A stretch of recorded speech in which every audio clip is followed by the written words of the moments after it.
رمضان کا مہینہ رحمت، برکت اور مغفرت کا مہینہ ہے، مگر کچھ لوگ اس کا احترام نہیں کرتے۔ کیا آپ جانتے ہیں کہ ایسے لوگوں کا انجام کیا ہوگا؟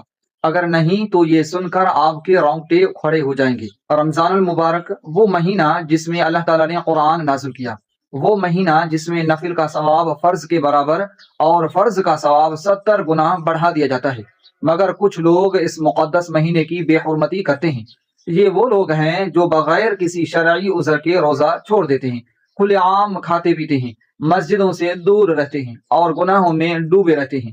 کیا انہیں نہیں معلوم کہ رسول اللہ صلی اللہ علیہ وآلہ وسلم نے فرمایا، جس نے بغیر کسی عذر کے ایک روزہ چھوڑا، وہ ساری زندگی بھی روزے رکھے تو اس کی تلافی نہیں ہو سکتی۔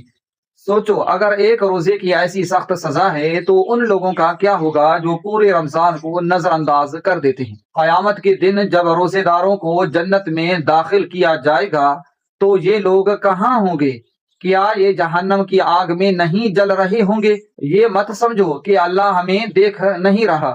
آج موقع ہے، توبہ کر لو، اللہ کی طرف لوٹ آؤ، ورنہ کل بہت دیر ہو چکی ہوگی۔ اگر آپ بھی چاہتے ہیں کہ اللہ کی رحمت آپ پر ہو تو رمضان کی قدر کریں، خدا را روزے رکھیں، عبادت کریں اور اس ویڈیو کو زیادہ سے زیادہ شیئر کریں تاکہ ہر مسلمان تک یہ پیغام پہنچ سکے۔